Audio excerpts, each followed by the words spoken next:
Minister when he'll next meet the Secretary of State for Scotland? No plans, near future. Ruth Davidson. Thank you. It emerged following questioning by my colleague Gavin Brown yesterday that we will not have a programme for government from this administration until late November. But bizarrely, we will have a budget before that. In other words, this government is going to draft a budget for a legislative programme that doesn't exist. The First Minister spoke at great length about what would happen in the event of a yes vote and the team that he was building for the first 100 days.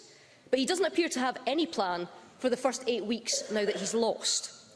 The people of Scotland demand that we get back to the real issue. People want to see a Scottish Government working in the interests of all of Scotland. Why should they have to wait 2 more months for this government to do its job? First Minister. Well, the Government will be publishing the budget, as Ruth Davidson correctly says. We'll be bringing forward a bill on land reform, following the report of the review group. We'll be introducing a bill to end automatic early release. We are in the process of delivering the Ryder Cup, which I hope will emulate the Commonwealth Games as one of the most successful sporting events that Scotland has ever seen. We're bringing forward the regulations to allow the first same-sex marriages in Scotland. Order. Introducing from January free school meals from primaries 1 to 3, something which, if I remember, the Labour Party were foolish enough to vote against when it came to this chamber. We are working with all stakeholders to secure the success and ongoing operation of Ferguson shipyards.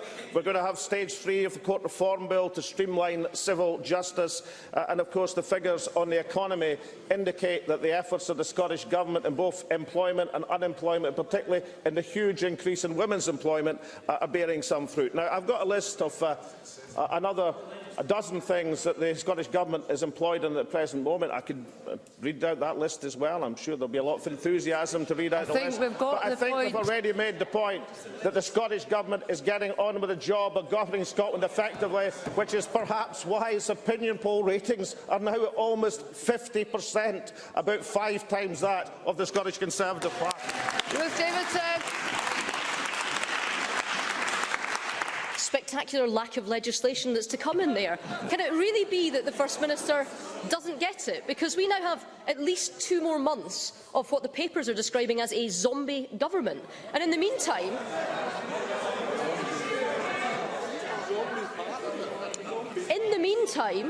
the First Minister will pick up another £20,000 worth of taxpayers' money as salary. He'll go on his farewell photo-op tour before the inevitable happens and his deputy will take over.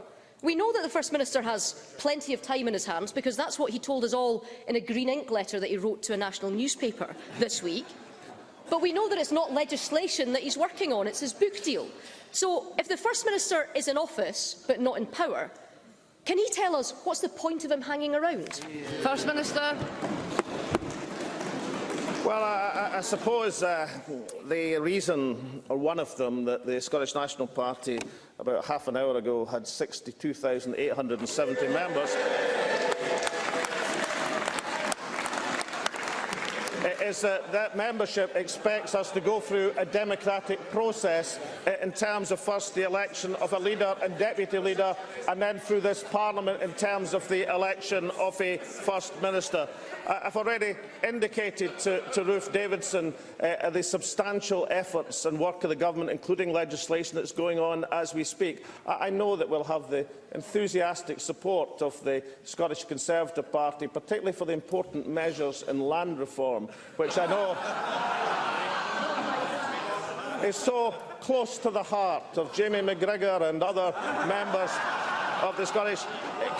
Can I say to the Scottish Conservative Party, we have no intention whatsoever in not allowing the landowners of Scotland to develop renewable energy in their substantial